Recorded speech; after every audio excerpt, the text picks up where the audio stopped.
na mokili oyo moto mosusu kolinga ye akolinga yo te. Soki pe opesi motema epai ya moto nzoka nde ye moko. Mpona nini Nzambe asala biso malamu? Biso nde na mokili tokomi na biso kaka kobomana.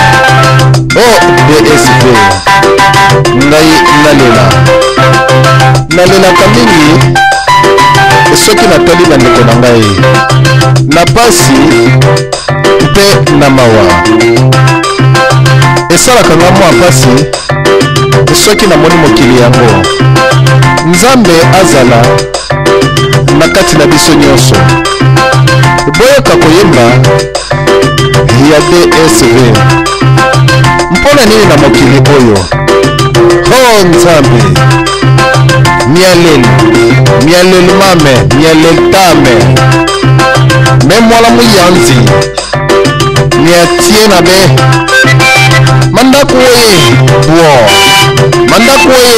buove nkemona mbalame ntolu mandaka kana salmu tin wene ome mwalo yanzi miatie na ne lalmunako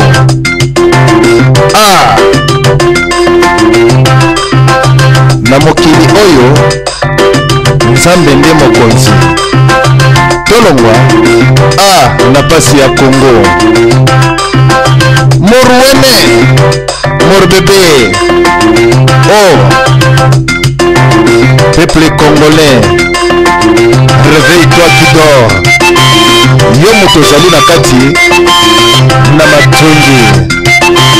Mbula oyo ezala mbula moko kitoko mpona yo. Radio Lisolo. Bazamba mosusu na mokili oyo ezali bazamba oyo bapelisaka moto te. Soki opelisi moto na zamba wana bato nyonso bakopesa yo foti. Mpona nini yo tumbi zamba wana? Mais sanke zamba eyeba yango moko edeborde. Matiti na yango ematiti likolo ya bandako na ngai, ekotiti na kati ya lopango na ngai, esengeli bana basakana po nakata matiti wana. Me na ntango tokokata matiti okomona mokili mobimba ekangi. Baloba na mokili aimez-vous les uns les autres. Mais pourquoi tokoma boye kaka? Makambo oyo eza mwa pasi mingi kwa. Yelanga ba coopération nyonso mais oyo ya liboma na kolinga te. Mpo moto ya liboma camarade na ye ezalaka obele fulu. Nalobaka boye natiaka tembe te na bato oyo bapakolaka oyo balukaka kitoko. Nzambe apesanga mpe poso ya bie ya mwindu kwa. Pourquoi nakoki kozala ba couleur différent? Mokili oyo ezali mpasi mingi kwa. Combattant, combattante, résistant, résistance. Bundela mboka na yo. Homme politique. Longwa na kati na corruption. Tala pasi ya peuple na yo. Radio Lisolo. DSV Diana sous le foot de vous pertale. Mokili oyo mawate. Ozali mboki na famille na yo koya kobimelanga na mosuni. Ntango oyo bimelaka nga na mosuni, Nzambe nde abundelaka ngai. Na comprendre bino pourquoi Nzambe atindelanga basali na Nzambe. Mpona zala protéger na ba prière ya apôtre de réveil. Mpona zala protéger na ba prière ya pasteur Anaclet Olumbe. Mpona zala protéger na ba prière ya pasteur Philippe Mukenge. Mpona zala protéger na ba prière ya Crispin Digital Pain du soir. Mpona zala protéger na ba prière ya maman prophétesse maman Céline Mosali na Nzambe. Mpona zala protéger na ba prière ya révérend Daniel na Rotterdam. Bana na Nzambe. Mokili eza malamu te.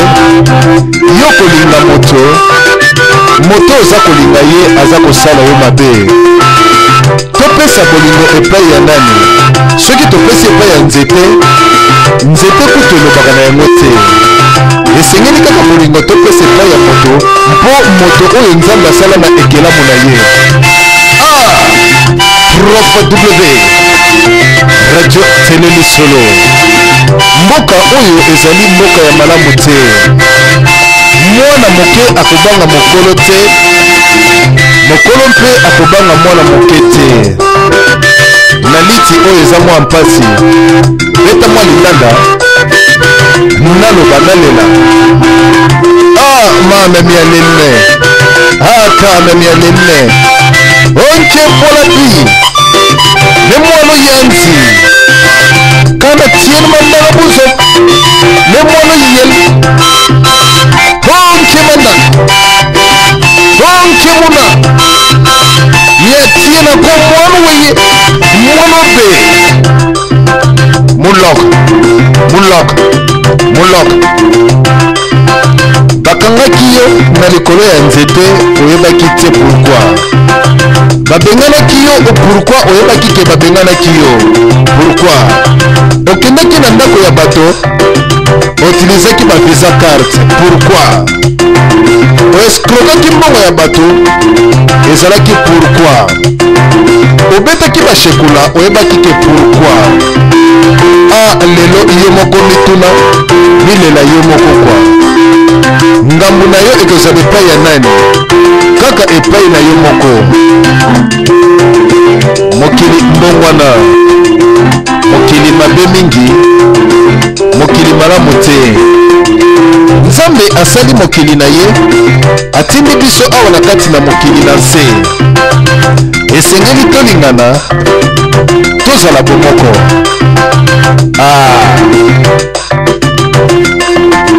Radio Lisolo, les meilleures radios de la diaspora congolaise.